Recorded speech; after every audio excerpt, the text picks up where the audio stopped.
British Columbia Institute of Technology acknowledges that our campuses are located on the unceded traditional territories of the Coast Salish nations of Musqueam, Squamish, and Tsleil-Waututh.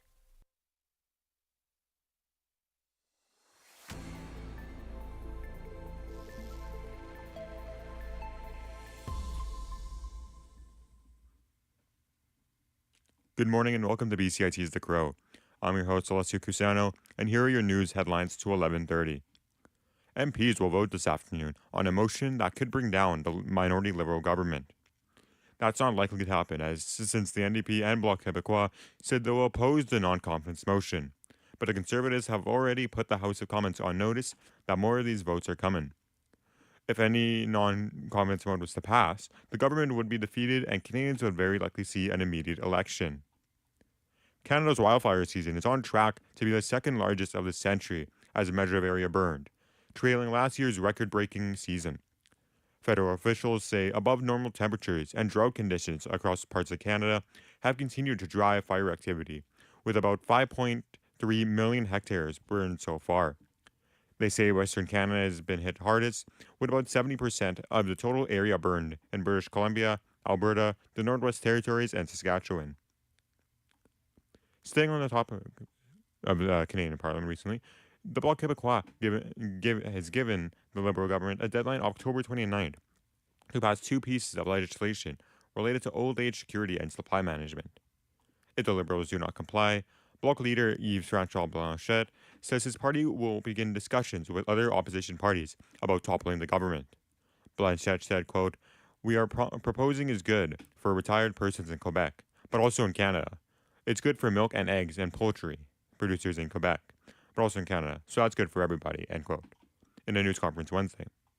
The House of Commons will hold two votes today that could, but likely won't, bring down the minority Liberal government, and the Conservatives have already put the House of Commons on notice that more such votes are coming.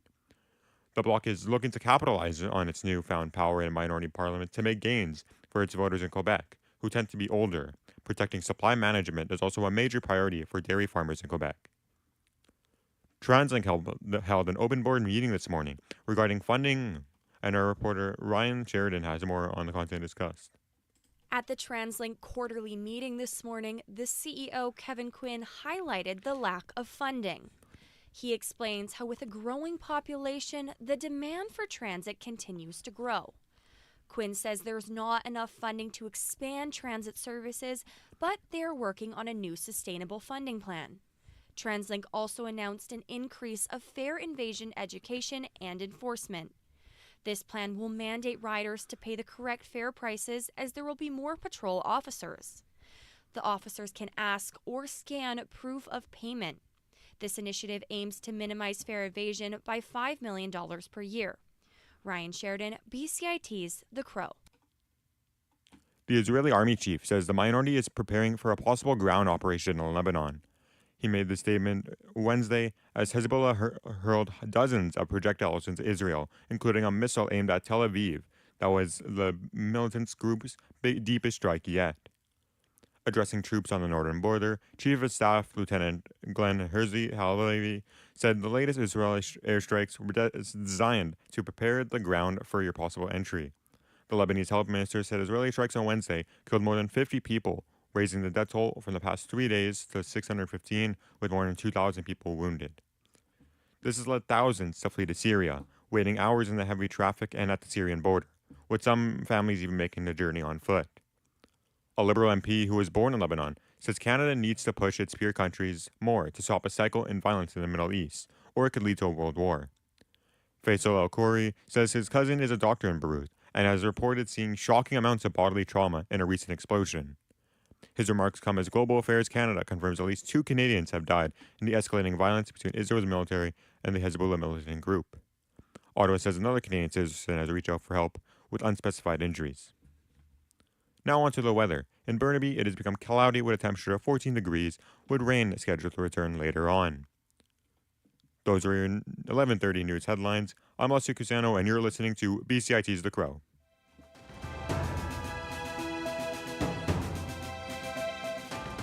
Stay tuned for more on BCIT's 1680 The Crow. This is 1680 The Crow, and you're listening to our feature presentation.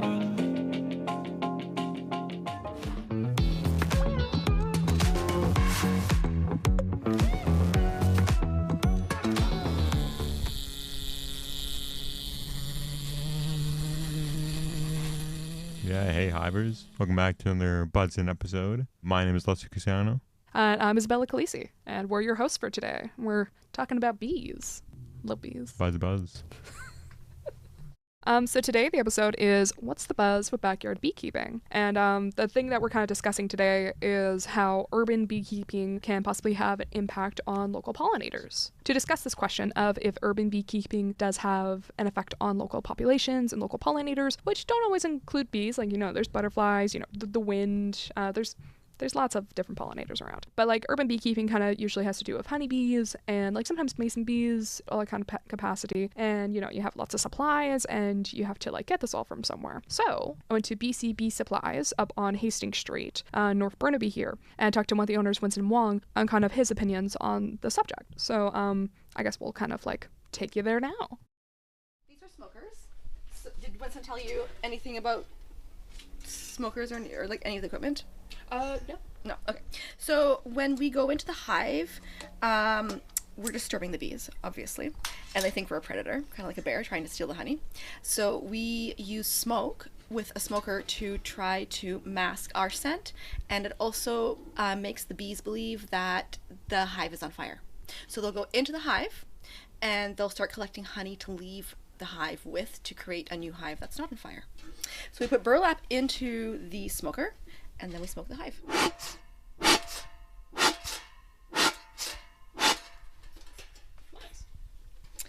This is Anya Soroka. She works at the shop just for general tidying and cleanup and assistance to Winston. She showed me around the shop and the different types of tools that you use for beekeeping. There's different equipment for uncapping. There's knives, there's forks, and this is a roller. It happens that there's something wrong with the queen, or you want to split the hive and you need a new queen, and so there are people in the business of rearing queens. And this is all the equipment that we have to help with that, and these are queen... You're doing great. These are queen cells. I'm gonna go ask Winston. Winston is one of the owners. Him and his wife, Ninny, run the shop, but I think Winston's more in charge of, like, the beekeeping downstairs. Here is this guy in a bee suit on this garden tour spinning honey. And we're like, what is this now? Because we were just interested in the garden stuff. Because we were just starting one on our own. And we basically spent the rest of the day with him, helping him extract honey. The shop is for local beekeeping enthusiasts, everything on, like, the smaller scale. They supply them with a mix of tools and care supplies and order stuff like colonies for people or queens if they need one to refix their hive. So we got started about 12 years ago, so 2012-ish. We opened a beekeeping supply shop in 2017. So we were beekeepers for a number of years, and now we're encouraging other people to do the same. I guess there's interest for the scientists, there's interest for the environmentalists, there's interest for the gardener, there's interest for anyone interested in creepy crawly things that fly. So all of that, there's a lot of appeal for bees, and thus a lot of appeal for beekeeping. Some other facts about bees. So in BC, the number of beekeepers went from 2,793 in 2019 to 4,911 in 2023, and that's the registered amount that we can find. Yeah, I found it was an interesting fact that there's that many, like, at least registered beekeepers in BC. What did you think? Yeah, it's great. Great to know. Like, I think that's important to know. And, like, for the beekeepers, it's very important to register, of course. And great to see that they're, like, all around everywhere. So, like, if anyone wants to start beekeeping, they're like, hey, there's actually a lot of people doing this. So they have their own support. That has a sharp edge and a hooked end on the other side. You can choose which side to use, and you just scrape it or wedge it in between the frames. Almost what our whole business is built around are local bee populations. Now, when I say local, I don't mean local honeybees, because none of the honeybees are local to North America. They're all brought in at some point. But there are enough farmers of bees, keepers of colonies that have a surplus in the spring. So we have nucleus colonies, nuke colonies is what we call them, and they are partial colonies that have a queen, a number of frames of bees with some honey and pollen in them. And then that is sold as a bundle that allows people to take them from our shop and put the bees into their own hives. Basically, without a queen, a colony's future is less likely to be sustained. So by bringing in queens or rearing queens, raising queens, we can help beekeepers keep their hives going if there's a problem with any of the leadership in the colonies. But one of the interesting things that I found when we kind of started looking into this is that apparently a lot of Canadians and a lot of Canadian like bee, honey farmers, whatever it is, where people kind of get like their colonies and their queen bees from in Canada is from overseas. So they get stuff from like Chile, Australia, and that's because like their bees are kind of dying off during like the winter, or there's been a large infestation of like mites and things, so they keep kind of dying off, and the weather's been getting harsher, and that's been kind of harder on these commercial kind of bee suppliers, as well as I guess like variety and things. But I don't know, I didn't realize that. How about you? No, I didn't realize that at all. It's crazy, like, to think about, like, just the little bees traveling in, like, those little cases. United States, not that far, but Chile, that's over at least one continent as well. It's a long journey. Over the last 5 years, right, these are the 5 years of the pandemic, there have been people interested in producing their own honey, trying a new experience. They may have heard that bees are dying worldwide and want to make a difference. So there's lots of reasons to enter beekeeping, but as life returns to a 2019 normal, where people are very busy, their time isn't as available, we are actually down compared to those years. But I'm hoping that beekeeping still remains popular for the upcoming future.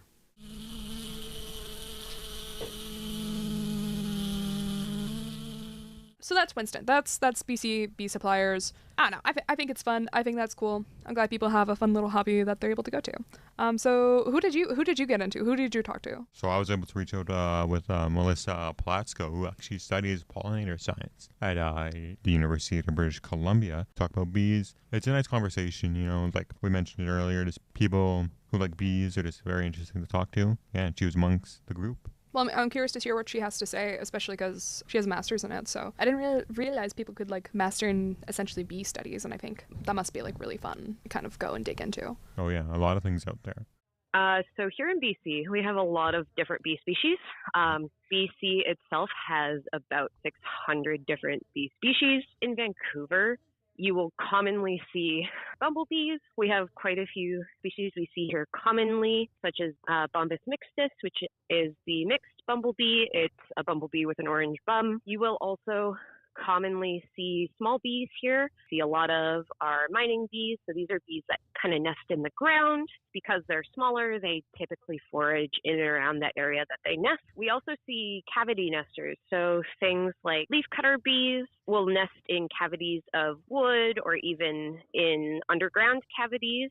And we will also see like mason bees, like osmia. That's a lot of bees. That's like 600. That's a lot of bees. That is, yeah. I can only name like 3 or 4 types, and the fact that there's like hundreds of different more, that's crazy. I don't know. No, I didn't realize there was that many species. Like, I guess it makes sense. There's like so many types of like trees, for instance. But for like bees, they're just such small little guys. I think in my head, I was just like, oh, it's a bee. That's a fat bee. That's a fuzzy bee. But like, I don't think like that one's a mason. That one's a leafcutter or anything of like that kind of jangle. Yeah, that's a great point, actually. Like when you see a bee, it's like, oh, it's kind of like when you see like a dog. You're just like, oh, that's a dog. But it could be like a chihuahua or like a greyhound. And it's actually the same thing with bees, which is really cool.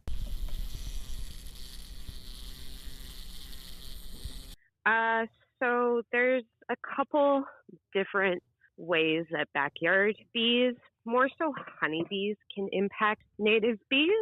There's a possibility for competition with native bees for nectar and pollen, especially in urban landscapes where some of these gardens and flowering areas can be fragmented or very small. There's an increased likelihood of pathogen transmission from managed honeybees into native bee communities. Several studies have seen that some diseases can pass from managed honeybees into bumblebees as well as other native bees. And then kind of finally, this is less for our native bees, more for our plant communities, but honeybees can change the composition of wild plant communities by providing resources for honeybees and deterring native bees from foraging there. Essentially, a selective pressure towards catering to bumblebees in natural areas or native plant communities. But yeah, I didn't really realize that about that they could change the composition that much of like the environment around them. That's pretty powerful for just a small little pollinator. Yeah, it's great. And like, you know, that the section of the conversation, Melissa was awesome. She just really knowed a lot about it. And like, yeah, I learned a lot about it as well, like how much it impacts, like the resources they do and like the work that kind of does, you know. They're quite little guys, so of course it goes like uncharted. So really cool to know about and just to have to think about. It makes me think of, because it does make sense. It's like when you have like a lot of humans and like an area and there's like a patch of grass there, but if enough people like walk over it, then it's gonna get changed, and then that changes the environment around you. So it makes sense. It's just I didn't realize that it impacted it that much. Yeah, exactly. I didn't either. It's just like so cool how much work they do. Just like they have their own little lives, just like humans. And the bees don't like being exposed, so we keep these panels covering the glass until we want to see the bees, at which point we remove the panels and we can observe the bees. So, conflicts with native pollinators is not really our issue. We just hope that of the people that choose to have colony-driven bees on their property, that they have enough education and experience to arm themselves with so that they can effectively beekeep according to their goals. But even if you're not willing to get stung throughout the year, not willing to take any honey from the honeybees, you can still participate in the love of the bee by planting pollinator flowers. Any nectar-rich flower will do. Nursing and keeping good trees is another way to help your local beekeeper, even buying local honey. I mean, that is a way to benefit yourself and beekeepers down the road. Lots of ways to participate, even if you're not a beekeeper. So we love everybody. The best way to support local bees is to support diverse plantings of native plants, plant them in your garden, support them in your parks and community gardens, as well as to just spend some time either taking a pollinator walk or looking online at wild pollinator resources and just learning a bit about the bees that live around you. All these native bees get overlooked, and it's hard to implement conservation measures when people aren't even aware these bees exist. To look into wild bees, the Xerxes Society for Invertebrate Conservation is a great resource. And my website, of course. Get curious. Start learning about wild bees. Yeah. I think that's really nice. I think it's nice how kind of like both unanimously kind of like think the same, like Winston and Melissa, I mean. I think it's interesting how both of them have like a similar reaction of like, do your research and, you know, figure out what's around you. And I think honestly that kind of seems like the best way to like go about this entire thing. Yeah, for sure. It's great to see they're kind of like, you know, even though they're both from like different kind of like communities or different opinions, they're still kind of to spread the same message, even though the message is slightly different. And just overall looking out, you know, they want to keep their what they do safe and fun. Did you think that when we started the school year here that you would be learning so extensively on like bee colonies in Canada? I did not actually, but I'm kind of excited that I got to do this and happy I got to do this. Nice. Well, thanks for tuning in, listeners. This has been The Hive, and we're your hosts. I'm Isabel Calisi. I'm Melissa Cusano. And we'll see you guys next time. This episode was produced and edited by Isabel Calisi and produced by Alessio Cusano. All of our fun facts about bees came from Statistics Canada in their 2023 report. Our intro and outro music is by Colix, and we'd like to thank our guests Melissa Platsko, Winston Wan, and Anya Soroka for joining us this week as we discussed bees. What do you collect? I collect shoes, K-pop albums, rocks and crystals, Pokemon cards, money, sports trading cards, photo cards. I collect jewelry from different countries I visited and from thrift stores.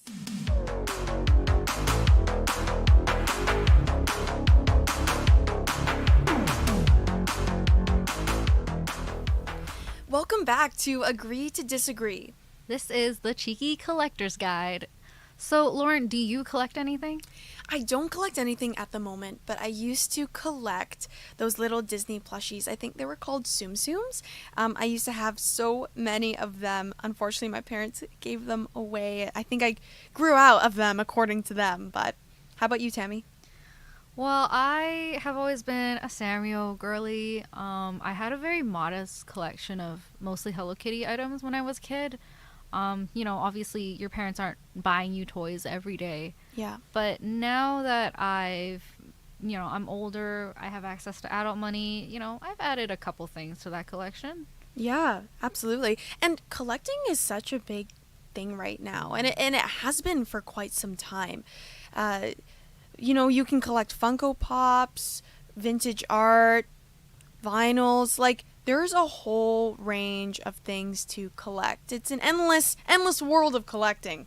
Yeah, and there's some real value that can be generated from these collections, especially if you manage to get your hands on something that was maybe owned by a celebrity or something that was limited edition or even first edition. There's some real big money in these collections. Totally.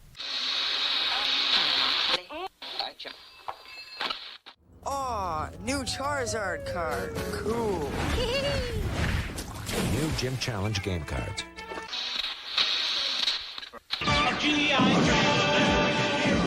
G.I. Joe stop the Crimson Guard? Find out in Marvel Comics. And that was from the Pokemon Gym Challenge card set commercial from 1999 and the G.I. Joe 1985 Marvel Comics commercial. There are different collectors out there. People who make art, people who sell them, people who just admire them for themselves. I mean, what is it? Profit, for passion, or both? You know what? I met a guy the other day who just paints on Pokemon cards. Whoa, really? Yeah, you can find him on Instagram. He goes by Sukoko Studio. He takes Pokemon cards, and you know how they just have a little rectangle of art where you can see the Pokemon? Yeah. He takes that and he basically expands the painting to fill the entire card. This is how he puts it. Oh, I like that one. That one's sweet. That's adorable. Yeah, these later ones definitely goes back to my childhood where I would also stare at my Pokemon cards and just imagine what that world looked like. And I paint on everything. I try to paint on all over my sketchbooks. And I just thought, what if I, just expanded the world?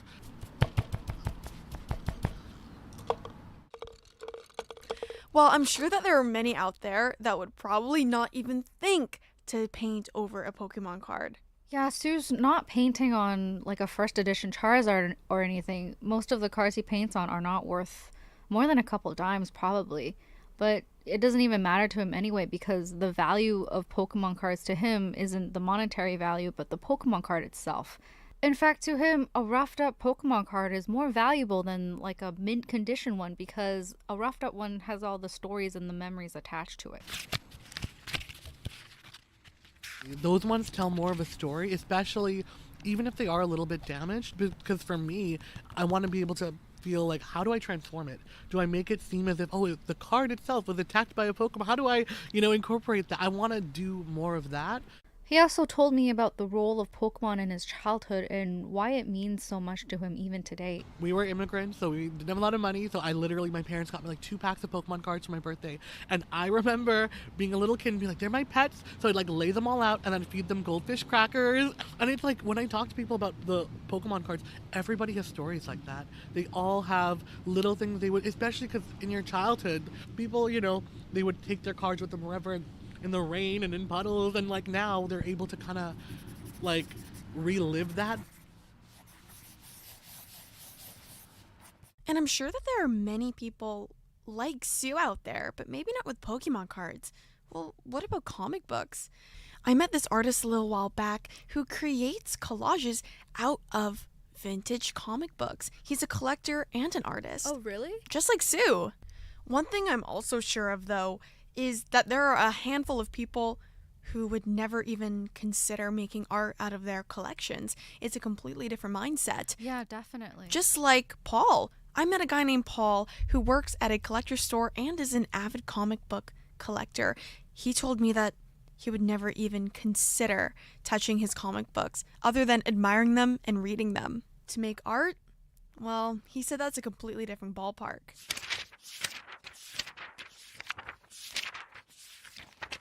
That's not something I would do, not something I would recommend. To me, that's kind of like debasing the comic. Like, I'm a collector that likes to have his collection complete, like 100%, not with pieces missing and things out of it, right? If I see a comic like that, I wouldn't buy it because it's not for me. Paul also mentioned that he values the profit he makes from selling his comic books. Like, okay, this is what I used to do when I was younger. I would buy certain books and I would sell certain books, and then nowadays I look back and what I did back then, and I realized that those were mistakes, because some of the books I sold for like a couple thousand back then are now worth like 40,000, 50,000.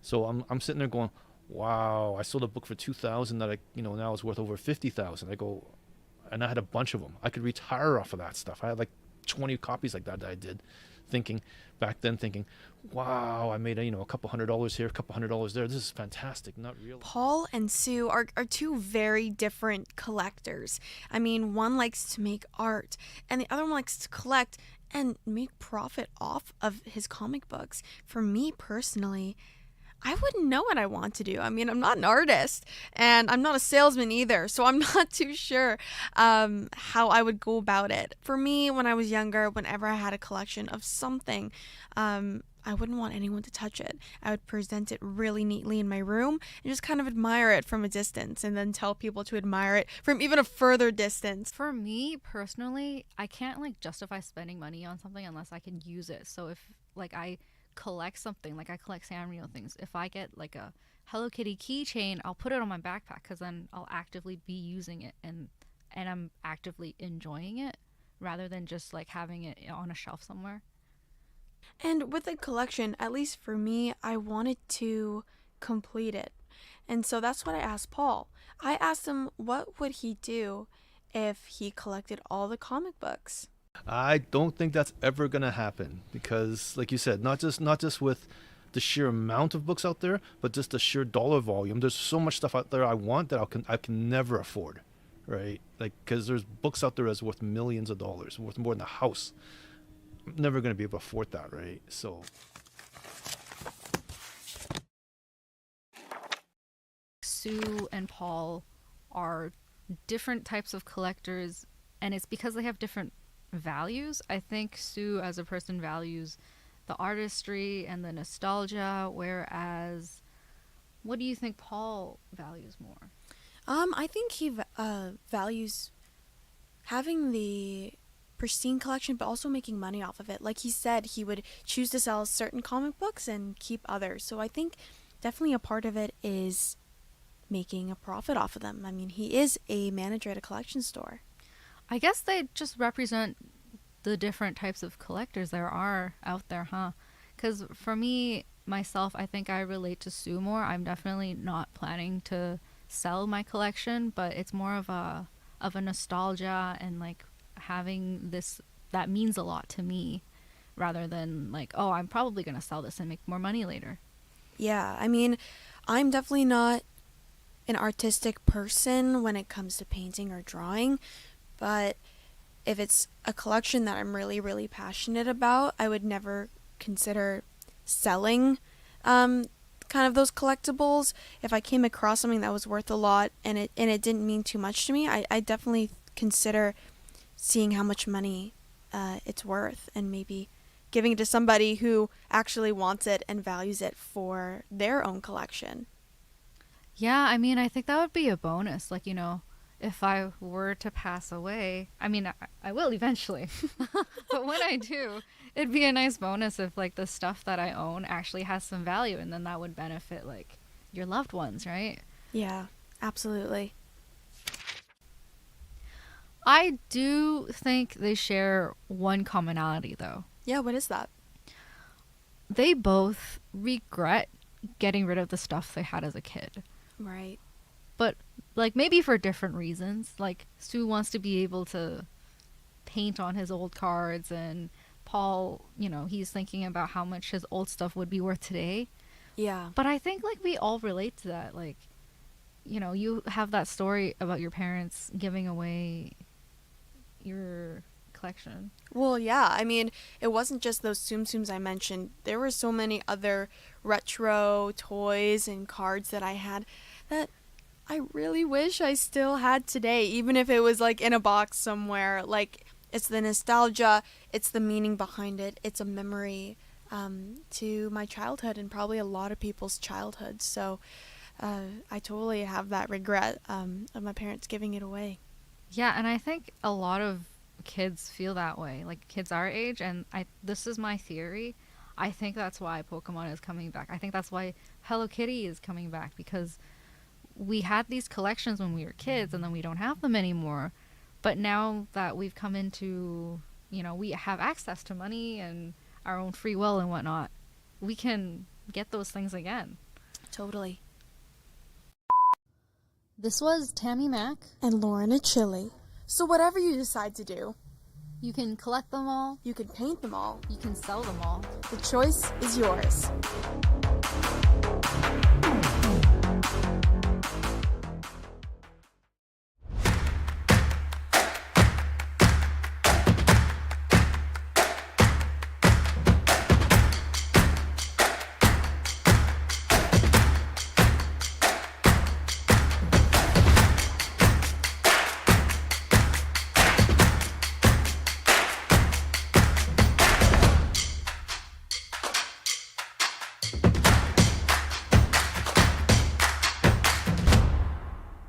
Everything is changing to digital. Everything is online. People aren't just waiting for the 6 o'clock news anymore. People want their news right now. They want to be able to go onto their smartphone, onto the internet, and see the news that they want to see. Vancouver is growing at, a really rapid rate, the Lower Mainland even, and with the tools that we're given here, we're able to cover all of that. Welcome to BCIT Magazine. I'm Radhika Sikakane. In the program, they really leave it up to you. I mean, the help is there when you need it, figuring out how to use the programs like Premiere, Audition, and figuring out how to use the cameras. But it's up to you to sort of experiment and figure out what you can do when you go out in the field. They brought candles and flowers to remember the student who lost her life yesterday. Teresa May says the international community condemns Moscow. They really make sure that you know the basics and you are able to put out a quality product. I'm Brady Tretanero. And I'm Radhika Sikakane. Thank you for tuning in to